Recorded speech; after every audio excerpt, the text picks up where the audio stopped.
जय जिनेन्द्र। मैं तारा दिनेश जी चौधरी पनवेल से। आचार्य श्री तुलसी द्वारा लिखित पुस्तक है जैन तत्व विद्या, या फिर दूसरे शब्दों में कहें तो कालू तत्व शतक के 4 वर्ग हैं। प्रत्येक वर्ग में 25-25 बोलों का संकलन है। अंतिम चौथे वर्ग में एक बोल अधिक होने से 101 बोल बन जाते हैं। पहले वर्ग का पहला बोल राशि के 2 प्रकार, जीव राशि और अजीव राशि।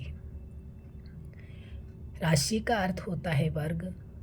संसार के सारे पदार्थ जीव और अजीव इन 2 वर्गों में विभक्त है। 2 वर्गों के अतिरिक्त किसी तीसरे वर्ग की कल्पना भी नहीं की जा सकती। जीव एक तत्व है, वह अपने गुण और पर्याय से संपन्न है। उसका अस्तित्व त्रैकालिक है। त्रैकालिक का अर्थ होता है वह अतीत काल में था, भविष्य में रहेगा और वर्तमान में है। इसी प्रकार अजीव तत्व अपने गुण और पर्याय से संपन्न है। जीव की भांति यह भी तीनों कालों में से जुड़ा हुआ है। विश्व के पदार्थों का यह एक संक्षिप्त वर्गीकरण है। इससे छोटा और कोई वर्ग हो ही नहीं सकता।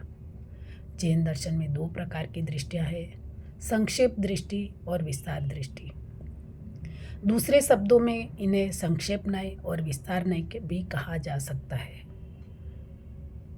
ये 9 तत्वों में 2 ही तत्व ऐसे हैं जो सबसे छोटा बोल राशि के 2 प्रकार हैं। जीव तत्व की शक्ति चेतना है। चेतना जीव का मुख्य लक्षण है।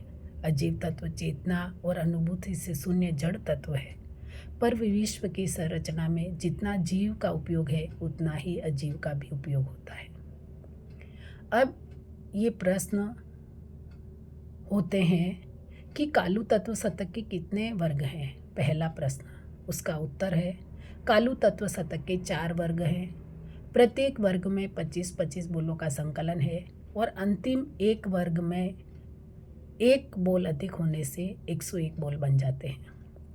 दूसरा प्रश्न है कालू तत्व शतक का प्रथम बोल कौन सा है, नाम बताएं। तो पहला बोल है राशि के 2 प्रकार, जीव राशि अजीव राशि। तीसरा प्रश्न होता है कि राशि का अर्थ क्या है। तो राशि का अर्थ होता है वर्ग, यानी सारे संसार में इन जीव और अजीव 2 भागों में विभक्त है, यानी 2 वर्गों में विभक्त है। जीव क्या है?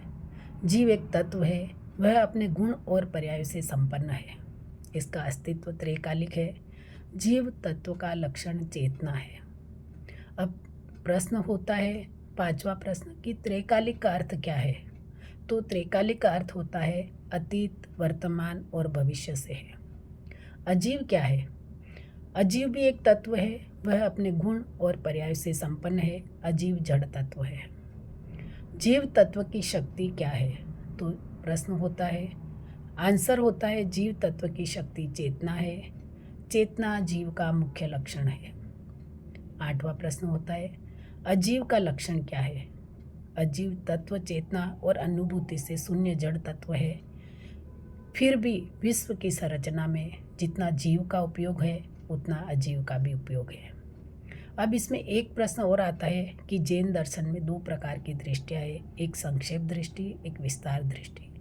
संक्षेप का अर्थ होता है सबसे छोटा, और विस्तार यानी उसका विस्तार करना, विस्तार से समझना। दूसरे शब्दों में कहे तो संक्षेप न्याय और विस्तार न्याय भी कहा जा सकता है। ये दोनों 9 तत्वों में 2 तत्व है, जीव और अजीव। जय जिनेन्द्र।